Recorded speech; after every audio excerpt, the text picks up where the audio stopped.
น้อมไว้ในคุณพระศรีรัตนตรัยอันเป็นขันธงใสสูงสุดในบวรพระพุทธศาสนาเจริญพรคณะสัตยาอกตนญาติโยมณลำดับต่อไปนี้อาตมาจะได้มาชี้แจงแสดงไขในหัวข้อธรรมที่มีชื่อว่าปล่อยวาง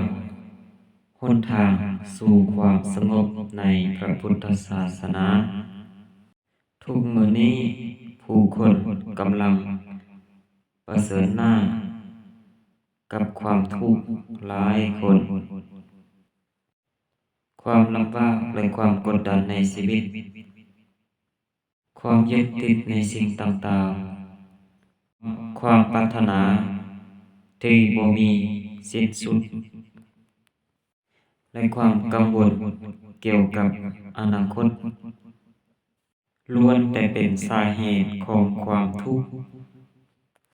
พระพุทธศาสนาได้สอนถึงหลักธรรม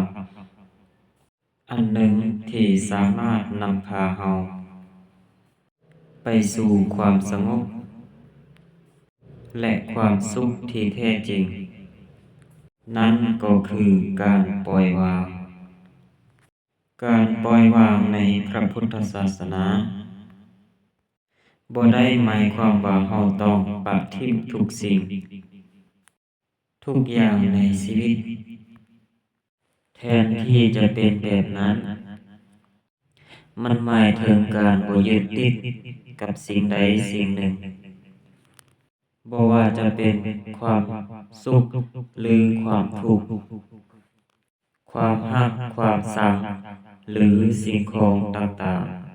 ๆเพราะว่าสิ่งเหล่านี้ล้วนแต่บ่เที่ยงเปลี่ยนแปลงอยู่เสมอ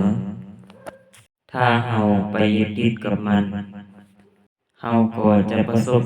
กับความผิดหวังความโศกเศร้าเมื่อสิ่งเหล่านั้นเปลี่ยนแปลง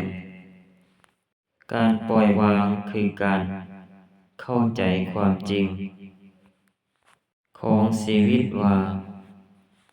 ทุกสิ่งทุกอย่างล้วนแต่บ่เที่ยงเปลี่ยนแปลงอยู่เสมอเมื่อเราเข้าใจความจริงนี้เราก็จะสามารถปล่อยวางความยึดติดและอยู่กับชีวิตได้อย่างมีความสุขหลายขึ้นการฝึกสมาธิการพิจารณาความบ่เที่ยงการให้ทานและการอยู่กับปัจจุบันล้วนแต่เป็นวิธีการฝึกการปล่อยวางสรุปแล้วการปล่อยวาง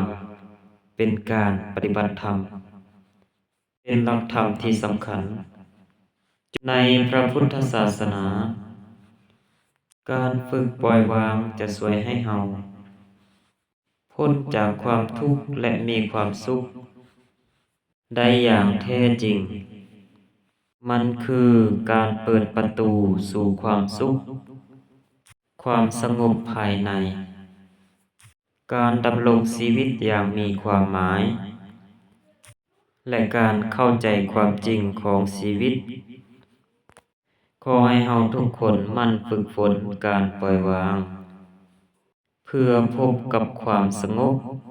และความสุขที่แท้จริงในชีวิตซึ่งนี้ก็คือหัวข้อธรรมที่มีชื่อว่าการปล่อยวางหนทางสู่ความสงบในพระพุทธศาสนามาฮอดนี้ก็เห็นว่าสมควรแก่เวลาแล้วก็จะได้ยุติไว้แต่เพียงเท่านี้ขอขอบใจ